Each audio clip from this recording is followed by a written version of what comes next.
मुझे गुलाम नारे तकबीर, नारे रिसालत, हुजूर सैयद साहब किबला, नारे तकबीर, नारे रिसालत। पड़ी ये तो गुलामी किसे मिले।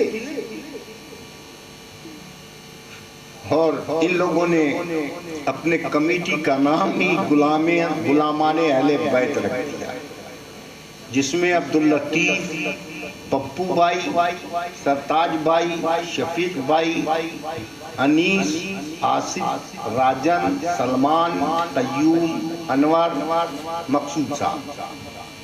बड़ी खुशी की बात है। ये नाम जो मेरे सामने आया,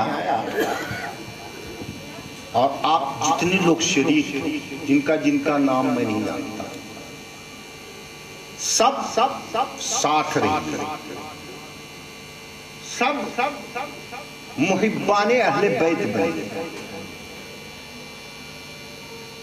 मुहिब्बाने अहले बैत के मामले में हदीस शरीफ और कीजिएगा।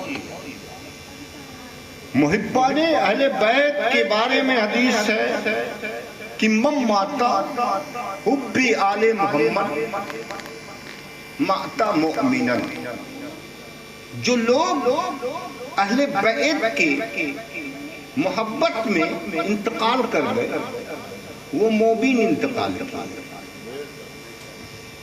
फिर इसी तरह से दूसरी हदीस शरीफ, मैं माता हुब्बी आले मोहम्मद माता शहीदन। वो जो लोग अहले बैते अतहार की मोहब्बत में इंतकाल कर गए, उनको शहादत का दर्जा और मर्तबा हासिल। फिर हदीस है कि मम माता हुब्बी आले मोहम्मद जाल अल्लाहु कब्रहु मज़ारन लिल मलाइकतिर रहमा। वो जो लोग अहले बैते अतहार की मोहब्बत में मर गए, इंतकाल कर गए, फौत कर गए, अल्लाह ताला उनकी कब्र को रहमत के फरिश्तों के लिए मजार बना देता।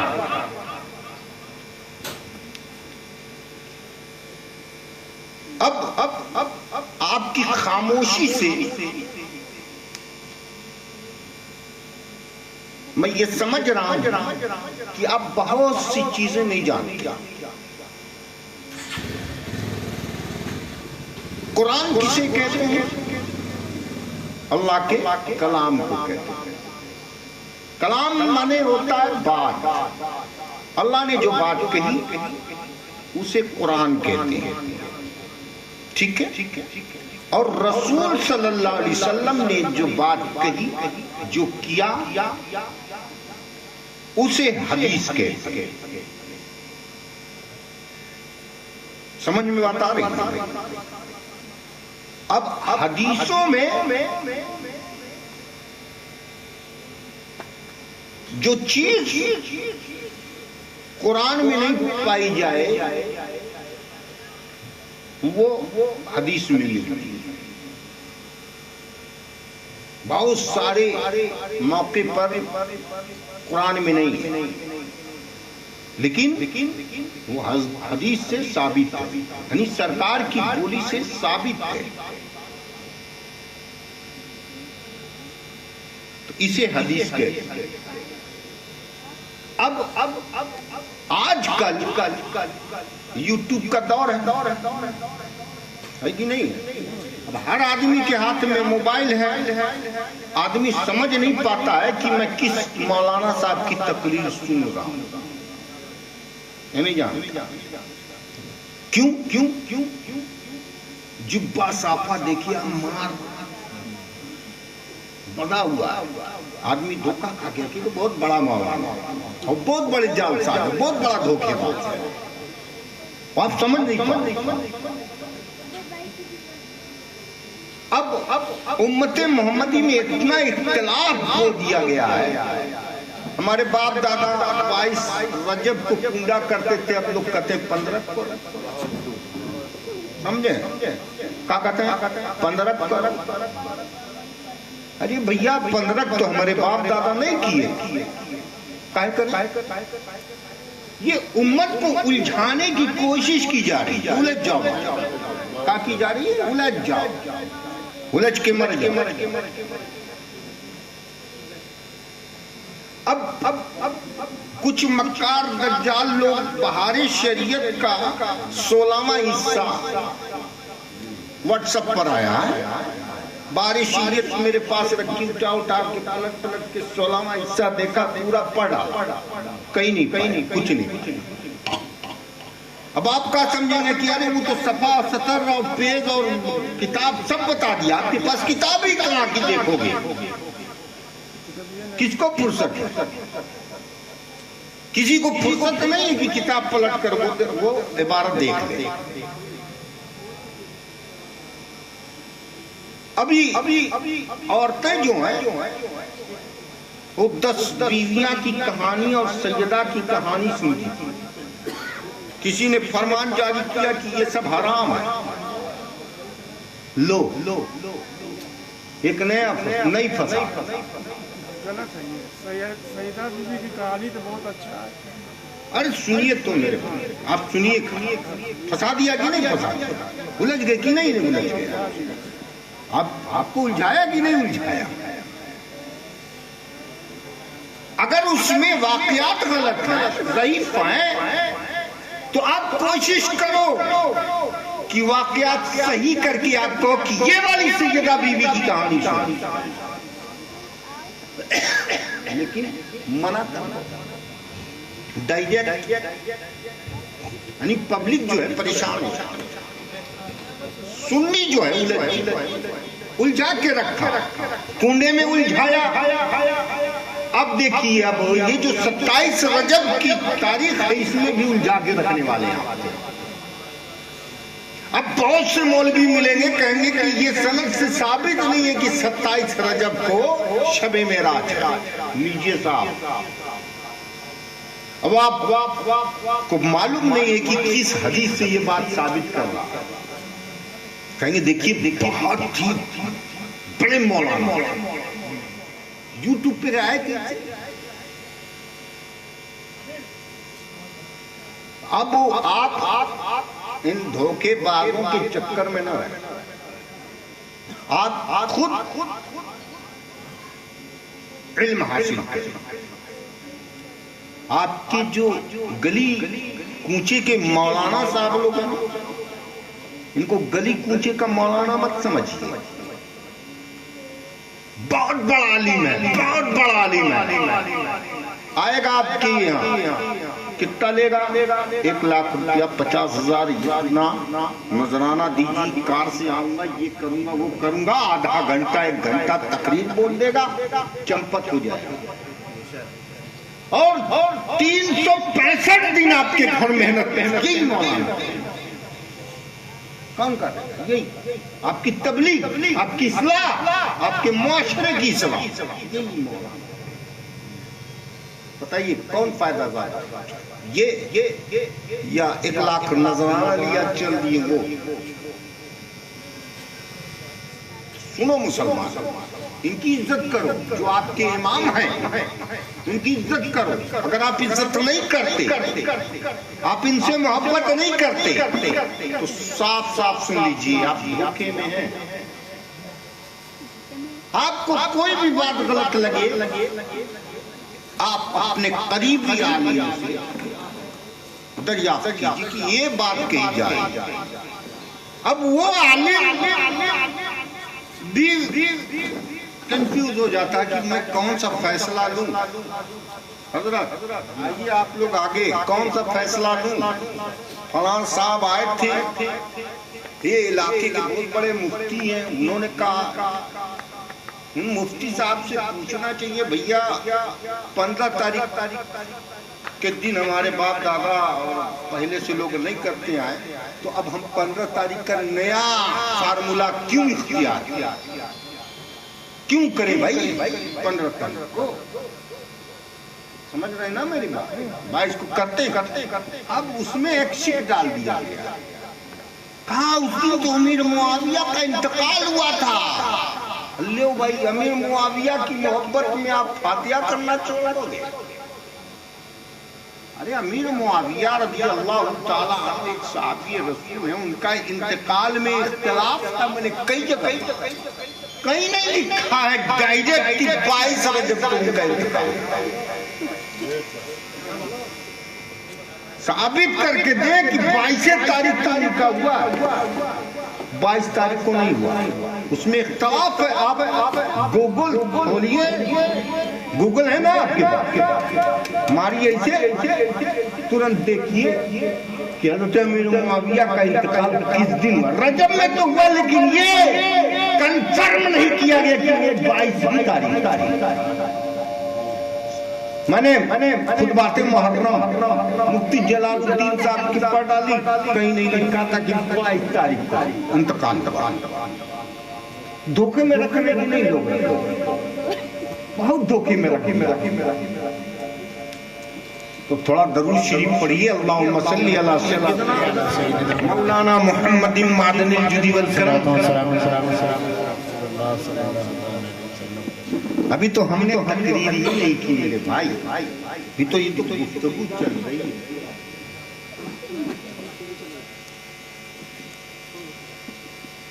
मैं ये नहीं कहता कि खजीना मुझे, मैं ये नहीं कहता कि खजीना मुझे दे दो।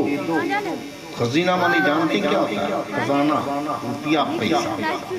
मैं आपसे ये नहीं कहता कि खजीना मुझे दे दो और सारा जहां ले लो, मदीना मुझे, सारा जहां ले लो, मदीना मुझे दे दो। और आला हज़रत तज़ीमुल बरकत अर्ज करते हैं,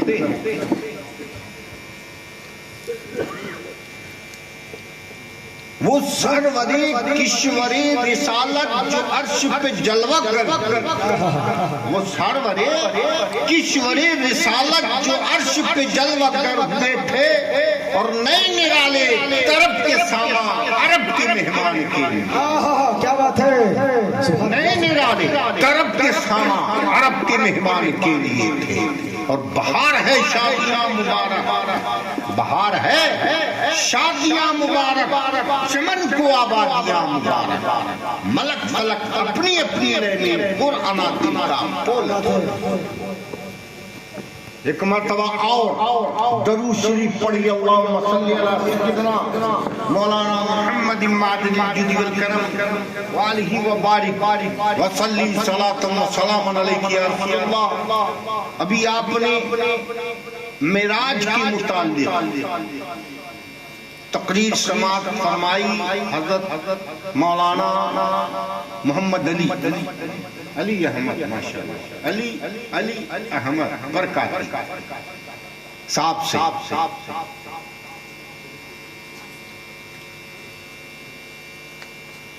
और नात कारी फरूक अख्तर साहब से, जो आपके जुमे के हमेशा 5 वक्त के इमाम और बाड़े वाली मस्जिद के इमाम मौलाना अजीम अहमद साहब नूरी से अनाउंसरिंग और सब सुनी और महसूस। असल में मेरी आदत है कि जब मेरे करीब इल्म वालों की मतलब इल्म वाले लोग बैठे होते हैं, मेरे हाँ में हाँ मिलाते हैं, तब तो मैं कुछ कह पाता। और जब सब चुप बैठे तो गड़बड़ बात।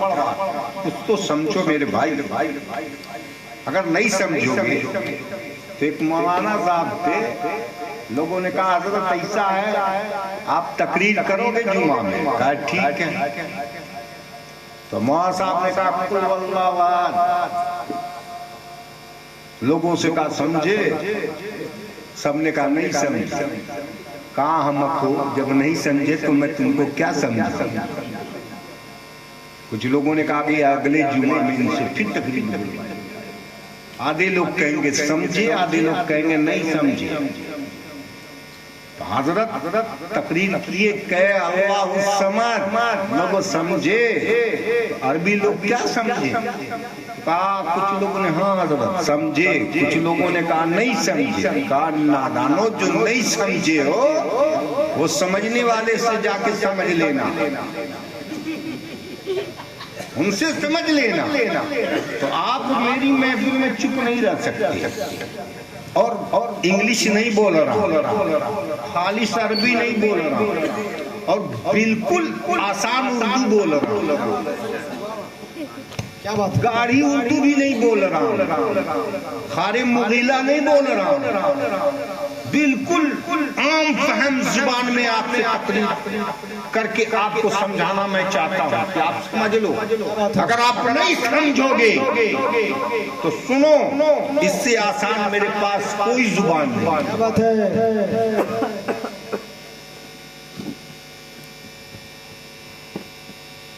अल्लाह ताला फरमाता है कुरान मजीद में, खुतबे के बाद मैंने तकरीर का मौजू बनाया क्या? अकीमुस्सलाह, नमाज कायम करो। क्या कायम करो?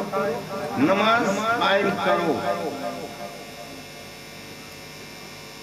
अब आप नमाज कायम नहीं करते, आप नमाज कायम नहीं करते, हमारे बरखिलाफ दूसरे मसलक के लोग नमाज घर घर जाके बुलाते, भाई चलिए, कहा नपा इसी हालत में चलिए, जबरदस्ती लेके जाएंगे। अगर हमारे इमाम साहब कहें कि चलिए भाई नमाज पढ़ना है, तो दूसरे दिन से तीसरे दिन अगर टोक दिया इमाम साहब ने नमाज पढ़ने को, तो नमाज पढ़ने को अगर टोक दिया इमाम साहब ने चलना है, तो अब आदमी जो है निगाह में गड़ा लेगा इमाम साहब, यानी इमाम साहब घबराओ नहीं, तो छुट्टी कर देंगे, अब बुराई शुरू कर देगा। सच बता रहा हूँ, झूठ नहीं बोल रहा, सच्ची बात बता रहा हूँ। अब आप गौर करो कि नमाज की ताकीद इमाम ने की, एक मर्तबा की, दूसरी मर्तबा की, तीसरी मर्तबा आप उसको अपने निशाने पर लेते, कहे नहीं इमाम रहेगा न मेरी गलती पकड़ेगा, इसको छुट्टी करो, छुट्टी कर दी लोगों ने। अब बताओ आप कि अमाल कितने अच्छे। अमाल से याद आई एक हदीस है, हदीस समझते हैं ना? समझ चुके कि नहीं समझते? अरे बोलो यार, हदीस समझ चुके ना? हदीस किसे कहते हैं? हदीस किसे कहते हैं? हुजूर की बोली को हदीस कहते हैं।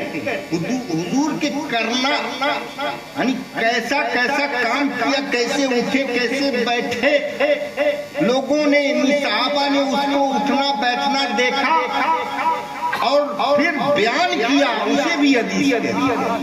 सुभान अल्लाह, सुभान अल्लाह। समझ में बात आ रही है ना कि अब सरकार सल्लल्लाहु अलैहि वसल्लम इरशाद फरमाते हदीस शरीफ में है, गौर कीजिए, बहुत ही इत्मीनान से गौर कीजिएगा।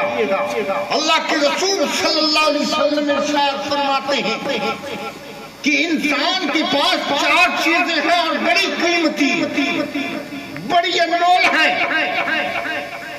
साहबा ने अर्ज किया, रसूल अल्लाह वो कौन ऐसी चीज है जो बड़ी अनमोल है? कहा मेरे साहबा चार चीजें हैं और बड़ी अनमोल हैं,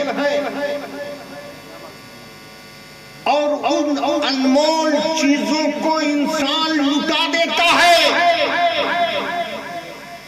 उस अनमोल चीजों को इंसान क्या करता है? लुटा देता है, बचा नहीं पाता। साहबा ने अर्ज किया, वो चार चीजें जो अनमोल है, यानी जिसका कोई मोल नहीं है, जिसे कोई खरीद नहीं सकता, वो क्या है?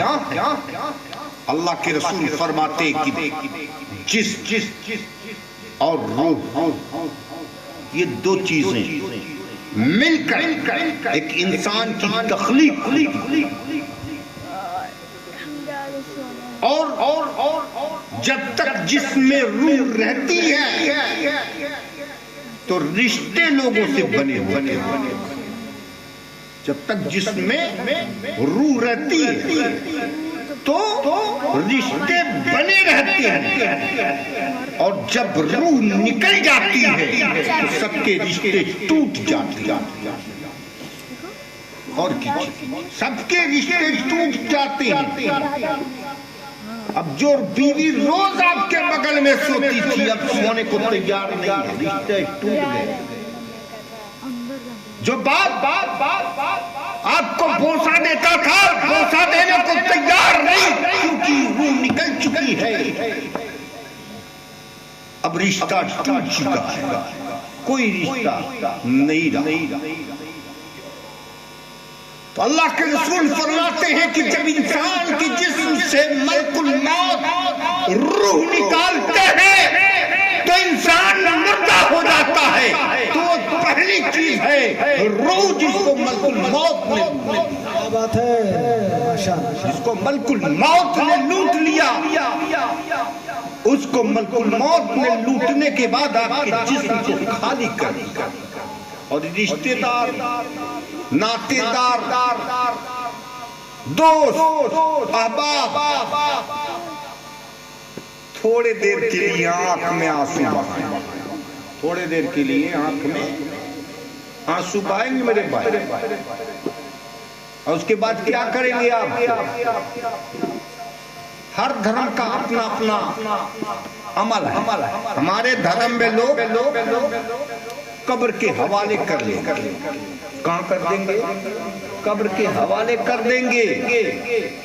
तो एक तो रूह बड़ी कीमती थी जिसको मलकुल मौत ने लूटा, और जिस ये भी अनमोल है, कहीं से कट जाए तो जोड़ नहीं पाता कोई। समझ में बात है? अब इस जिस्म को कब्र के हवाले करते हैं, तो जब कब्र के हवाले करते हैं तो कब्र के कीड़े जिस्म को खा डालते हैं, क्योंकि कब्र के कीड़े तुम्हारे जिस्म को लूट लेते हैं। ये अल्लाह के रसूल सल्लल्लाहु अलैहि वसल्लम की हदीस है। और अल्लाह के रसूल सल्लल्लाहु अलैहि वसल्लम इरशाद फरमाते हैं कि बड़ा ऊंचा माल कमाया भैया, चोरी की, झूठ बोला, बेईमानी किया, ठगबाजी किया, पता नहीं कैसे कैसे कमाया, माल इकट्ठा किया। अब ये जो माल अपन इकट्ठा किया है चोरी से, बेईमानी से, ठगारी से, इनको, इनकी टोपी उनके सर और उनके सर की टोपी उनके सर घुमा घुमा के पैसा इकट्ठा किया जनाबा। इमारत बनाई आपने, एक चिट नहीं लेके जाएंगे, यहीं रह जाएगी। आपकी विरासत यहीं रखी रह जाएगी। और इस विरासत को कल मैदान महशर में जब आप कहेंगे कि बेटे मैंने तुम्हारे लिए ये कमाई की, तुम्हारी परवरिश की, मुझे ये की दे गए, तो वो बेटा कहेगा वहां तुमने किया था, वो तुम्हारा माल था, मैंने की नहीं देने वाला, मैंने की नहीं देने वाला मेरे बाप। तो नेकी देने को तैयार नहीं, वो बेटा अब आपको आंख दिखाएगा, और वही बेटा आपके माल का वारिस बनेगा, और आपके माल को जो कमाया आपने उसको लूट लेगा, उसे क्या करेगा? लूट लेगा। आपके पास रूह थी, मलकुल मौत ने लूटा। आपके पास जिस्म था, उसको कब्र के कीड़े ने लूट लिया। माल था, वारिसीन ने लूट लिया। और मेरे आका इरशाद फरमाते हैं कि ऐ मोमिनो, देखो तीन चीजों को तुम रोक नहीं सकते, इसे तो लुटना ही था। ये लुटने वाली चीज थी, ये लुट गई। लेकिन चौथी चीज अगर तुम चाहो तो बचा सकते, तुम चाहो बचा सकते। साहबा ने अर्ज किया, वो चौथी चीज क्या है? मेरे आका फरमाते हैं वो चौथी चीज तुम्हारे आमाल है। कहीं तुम अपने अमाल को न लुटा बैठो, इसे अमाल की हिफाजत करो। अगर आप ना अमाल की हिफाजत नहीं करते तो सुनिए, आपने जो कमाया सब गंवा दिया।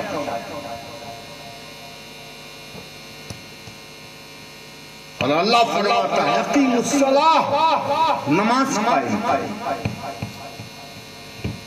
इमाम बुखारी रहमतुल्लाह अलैह, मैं आपको बता दूं कि अल्लाह की कलाम की बात, अल्लाह के कलाम, कलाम मने अरे बात भाई ले भैया, मैं कह पड़ेगा कि जेना ही समझा बगल वाले से समझ लेगा। कलाम मने बात, अल्लाह के कलाम की बात, यानी कुरान की बात। अगर किसी किताब का मर्तबा है तो वो बुखारी का मर्तबा। किसका मर्तबा है? तो बुखारी का क्या मर्तबा है? क्योंकि उसमें तमाम अहादीसें जमा की गई। उसमें क्या जमा की गई है? तमाम अहादीसें जमा की गई हैं। उन अहादीसों में हज़रत इमाम बुखारी रहमतुल्लाह अलैह का मामूल है कि कोई भी मौजू उठाते हैं किसी भी बहस पर तो कुरान मजीद की मुक़द्दस आयत तिलावत करते हैं। सबसे पहली हदीस है किताबुल वही। उसके बाद किताबुल ईमान और किताबुल ईमान के बाद गुफ्तगू फरमाते हुए आगे बढ़ते हैं तो किताबुस सलाह क्या है? किताबुस सलाह एक मौजू, नमाज की बहस। किसकी बहस? नमाज की बहस। अच्छा, आप लोग मुझ पर तवज्जो करना भैया, तो थोड़ा आप लोग पीछे से आगे आ जाइए। नहीं उठना है का? अरे उठ के आगे आ जाइए, देखिए कुर्सी खाली है। अरे उठ जाइए, पैसा नहीं मांगे। आइए तुम आप पहले आगे।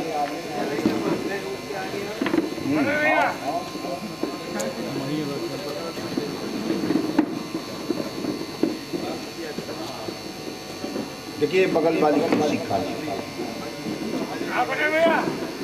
अरे इधर वाले गपशप मारने वाले इधर आइए।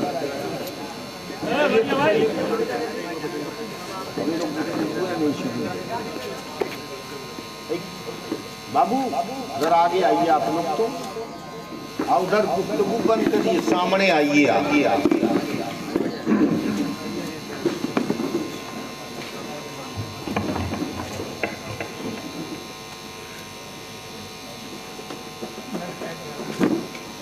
तो किताबुल सलाह बुखारी शरीफ। अब मैं आपको समझा दूं, 6 किताबें हैं कुरान के बाद। 6 किताबें कौन कौन याद रखिएगा? बुखारी, मुस्लिम, तिरमिजी, दाऊद, नसई, इब्ने माजा। इसके अलावा बहुत सी हदीस की किताबें, इमाम मोहम्मद, इमाम मालिक और मिशकात, बहुत सारी हदीसों की किताबें।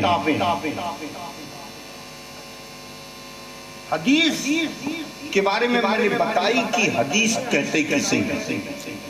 अब आपको समझ में बात आ गई होगी।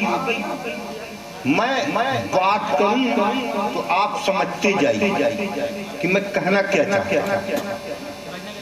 अब हर किताब लिखने वाले जब किताब लिखते हैं तो पार्ट लिखते, लेशन। ठीक है। तो इमाम बुखारी ने एक लेशन लिखा। कई लेशन के बाद इस लेशन का नंबर आता है किताब सलाह, नमाज का बयान। किसका बयान? नमाज। इमाम बुखारी रहमतुल्लाह अलैह लिखते हैं नमाज का बयान, लेकिन लोग मिराज के वाक़े को अपनी तरफ से कुछ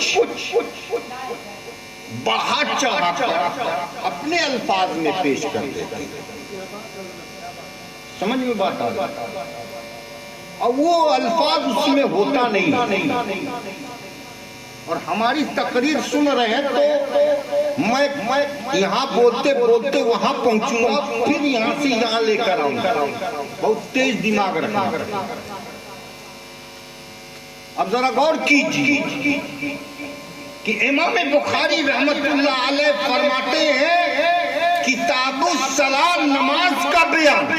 किसका बयान? नमाज का बयान। और वाकया बयान करते हैं मेराज का। वाकया बयान करते हैं किसका? हजरत आगे आ जाए। वाकया बयान करते हैं मेराज का। अब अगर आपसे कहा जाए भाई गाय पर निबंध लिखिए, गाय पर निबंध लिखिए, तो गाय पर निबंध लिखिएगा कि भैंस दूध देती है? सवाल किया जा रहा है गाय पर निबंध लिखिए। अब आप लिख रहे हैं भैंस दूध देती है।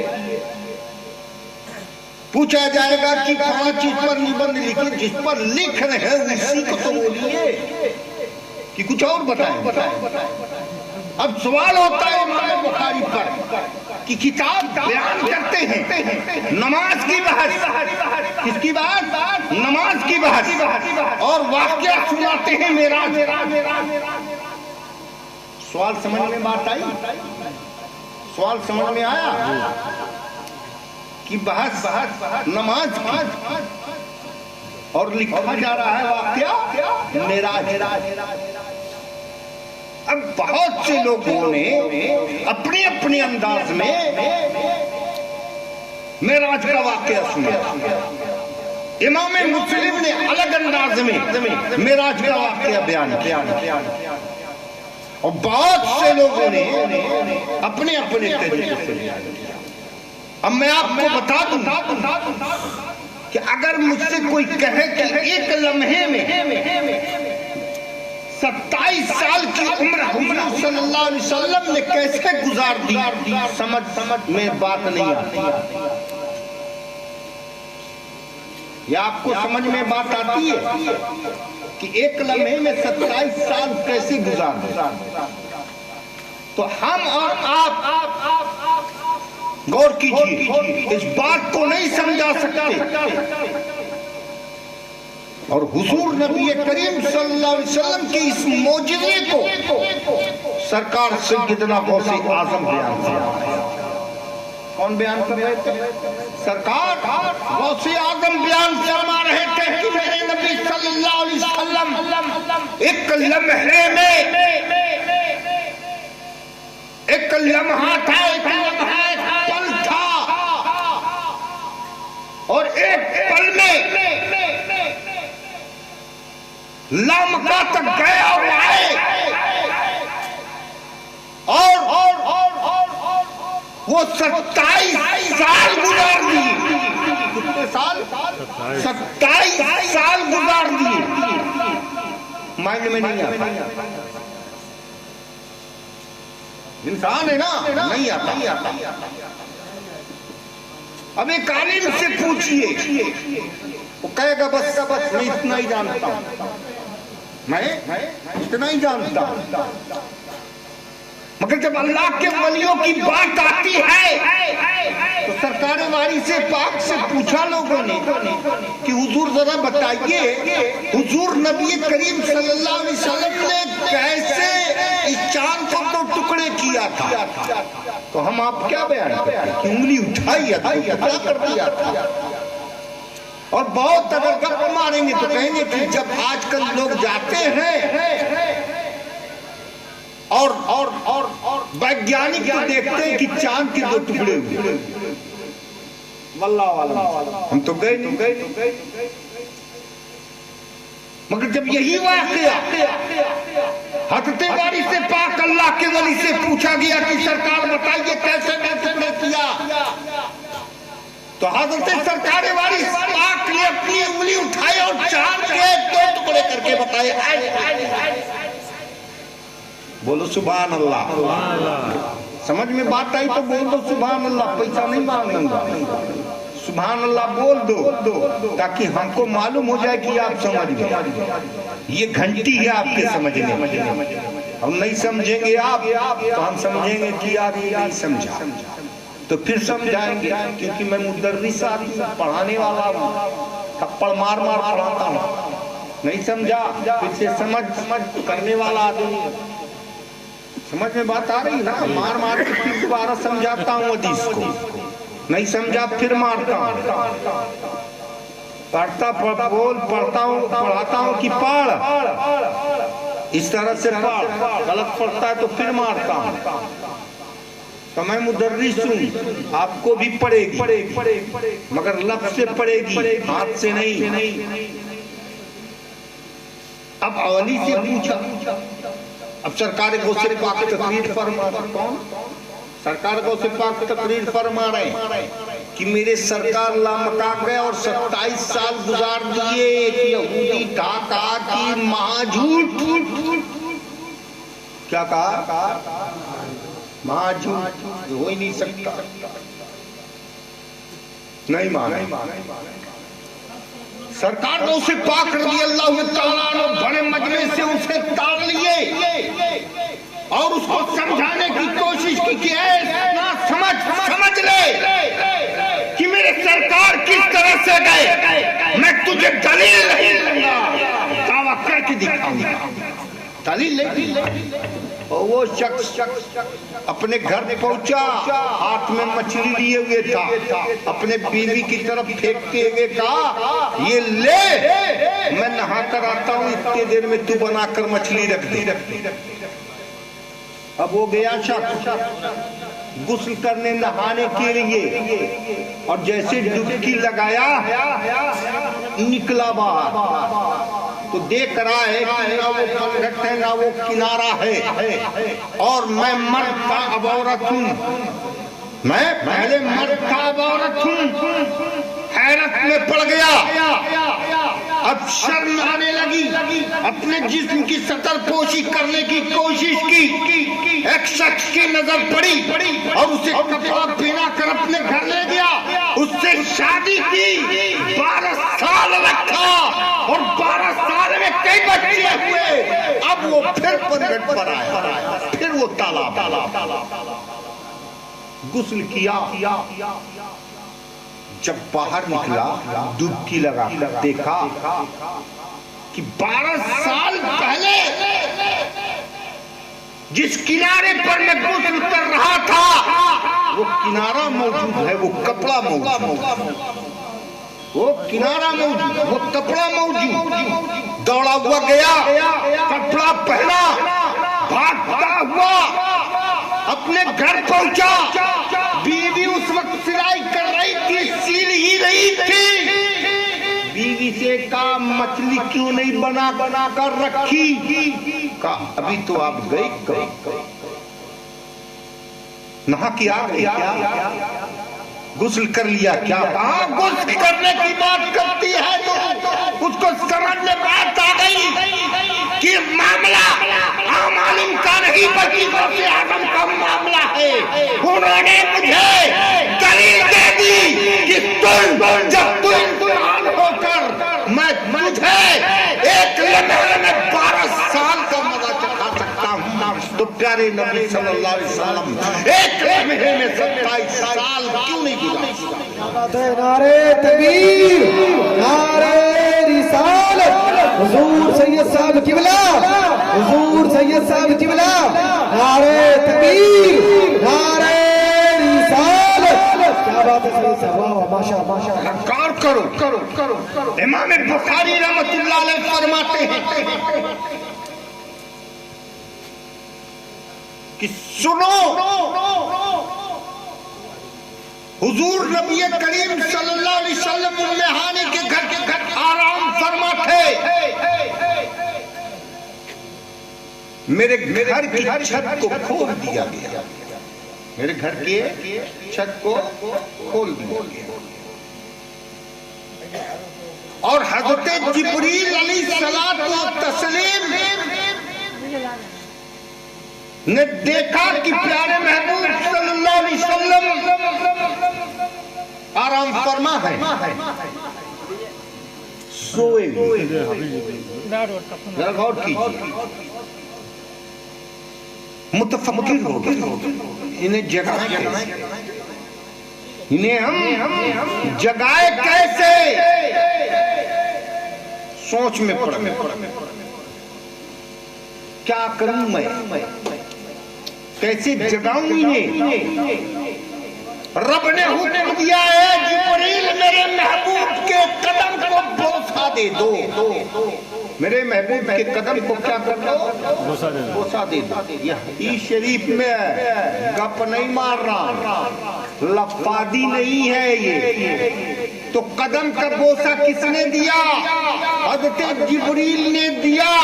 और जब हज़रत जिब्रील ने बोसा दिया तो प्यारे महबूब सल्लल्लाहु अलैहि वसल्लम की आंखें खुली और इरशाद फरमाया, जिब्रील क्यों आए हो?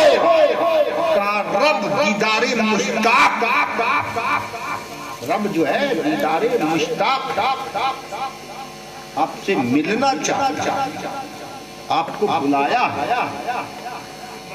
तो जरा गौर कीजिए, हज़रत इमाम बुखारी बयान करते हैं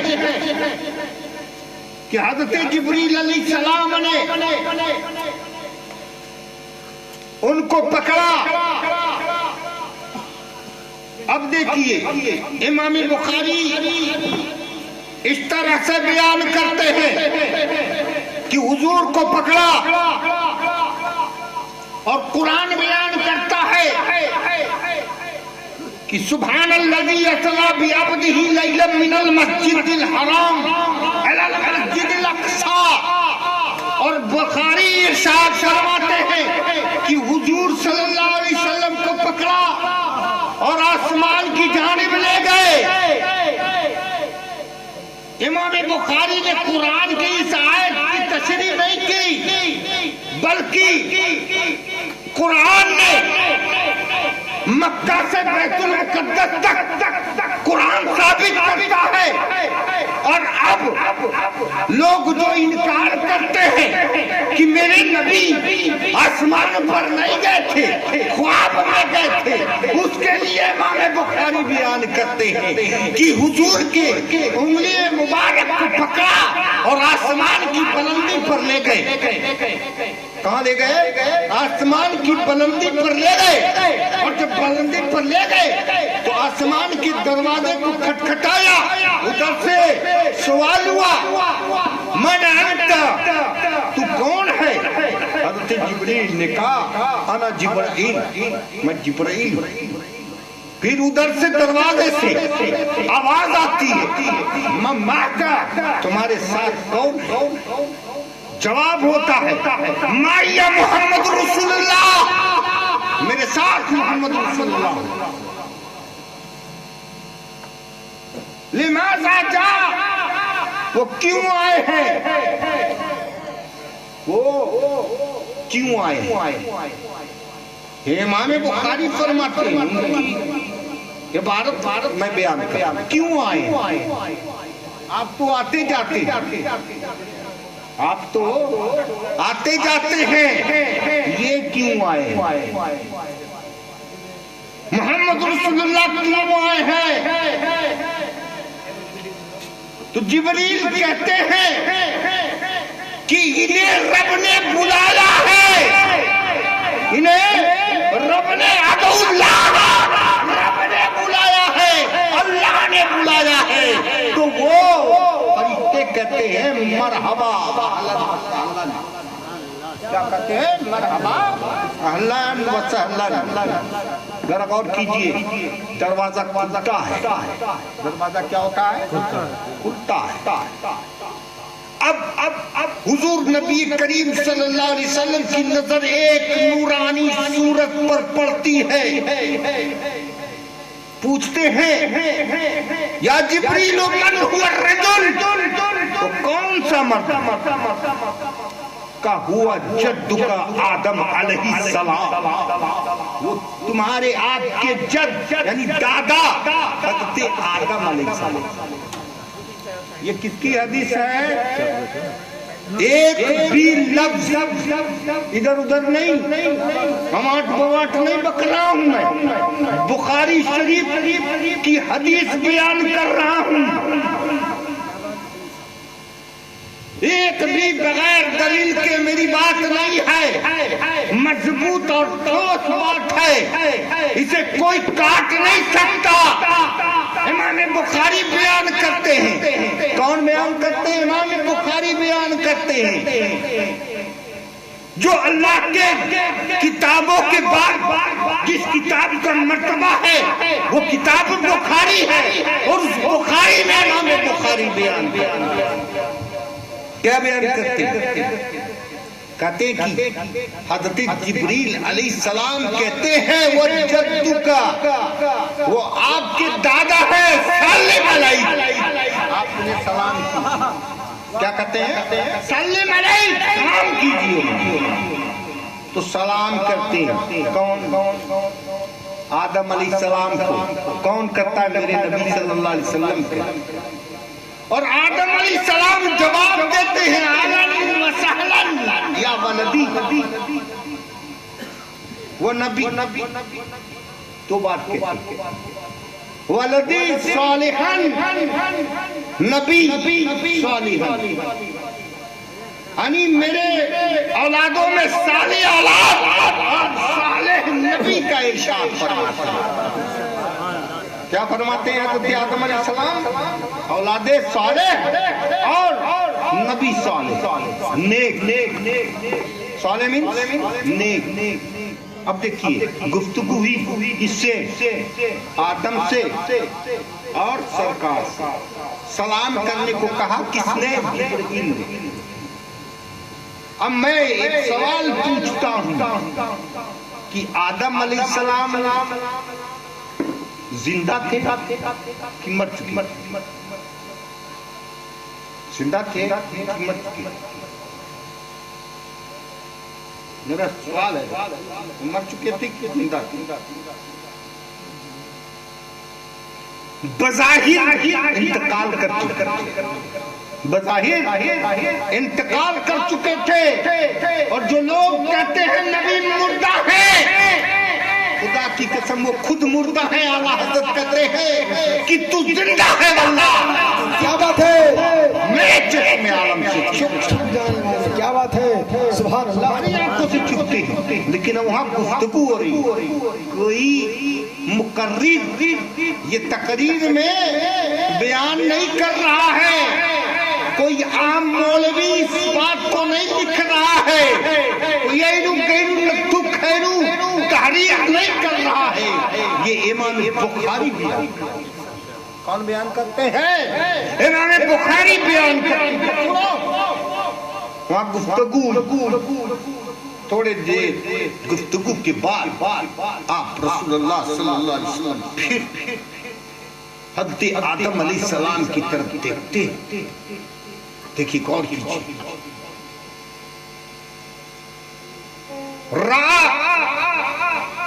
यमीन वसार बुकिया वज़हका, यानी हज़रत आदम अलैहिस्सलाम जब दाहिनी तरफ देखते हैं तो हंसते हैं और बाईं तरफ देखते हैं तो रोते हैं।